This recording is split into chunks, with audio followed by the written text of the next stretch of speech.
আসসালামু আলাইকুম প্রিয় দর্শক, জানিয়ে দেব আজকের বিশেষ খবর। আপনাদের সাথে আছি আমি চৈতি।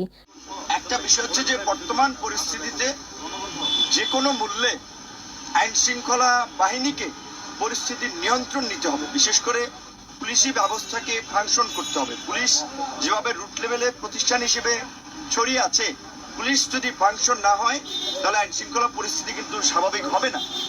পুলিশ সহ সমগ্র প্রশাসনে গত 15 বছরে সরকার যেভাবে দলীয়করণ করেছে, তাতে কিন্তু তাদের মতের বাইরে খুব কম লোক এই সমস্ত প্রতিষ্ঠানগুলোতে আছে।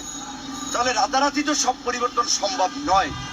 কাজে আমরা বলেছি যে এই প্রতিষ্ঠান সমূহে যাদের দেশপ্রেম আছে, সততা আছে, পেশাদারিত্ব আছে, তাদেরকে দিয়ে তাদের মধ্য থেকে অনতিবিলম্বে 64 জেলায় নতুন পুলিশ সুপার, থানা উপজেলায় নতুন ওসি দিয়ে কোনো যে সমস্ত জায়গাগুলো ঝুঁকিপূর্ণ সেখানে পুলিশের সাথে সামরিক বাহিনীকে দিয়েও প্রথমত আইন শৃঙ্খলা পরিস্থিতি নিয়ন্ত্রণে আনা, এবং আইন শৃঙ্খলা পরিস্থিতি নিয়ন্ত্রণে আনার জন্য মাননীয় স্বরাষ্ট্র উপদেষ্টা গণ অধিকার পরিষদ সহ সমস্ত রাজনৈতিক দলগুলোর সহযোগিতা চেয়েছেন, আন্দোলনকারী বিপ্লবী ছাত্র জনতার সহযোগিতা চেয়েছেন এবং আমাদেরকে আপনাদের কাছে এই আপিলটা পৌঁছে দেওয়ার জন্য বলেছেন। তো আমরা আশ্বস্ত করেছি যে সমস্ত রাজনৈতিক দলই দেশকে স্বাভাবিক অবস্থায় ফিরিয়ে নিতে সহযোগিতা করবে। আপনার গতকালকে রাতে দেখেছেন সালমান এফ রহমান, ব্যাংক লুটেরা, শেয়ার বাজার লুটেরা, সমস্ত বিশেষ করে অনেকগুলো কেলেঙ্কারিতে তিনি কিন্তু জড়িত আছেন।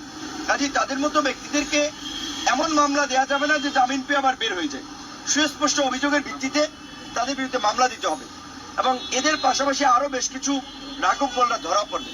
তবে দেশের ইকোনমিকে গতিশীল করার জন্য, গতিশীল রাখার জন্য, মানুষের কর্মসংস্থান ঠিক রাখার জন্য এই মুহূর্তে যদি বড় বড় ব্যবসায়ীদেরকে গ্রেপ্তার করা হয় কিংবা ধরেন খুব দ্রুত সময়ের মধ্যে যদি তাদের প্রতিষ্ঠানে স্বাভাবিক অবস্থা ফিরিয়ে না আনতে সহযোগিতা করা না হয়, তাহলে কিন্তু দেশের অর্থনীতি ক্ষতিগ্রস্ত হবে। কাজে আমরা বলেছি যারা সুস্পষ্ট অর্থ পাচার, দুর্নীতি, লুটপাট এর সাথে জড়িত, রাষ্ট্রীয় সম্পদ লুটপাট করেছে, তাদের বিরুদ্ধে ব্যবস্থা নিতে হবে।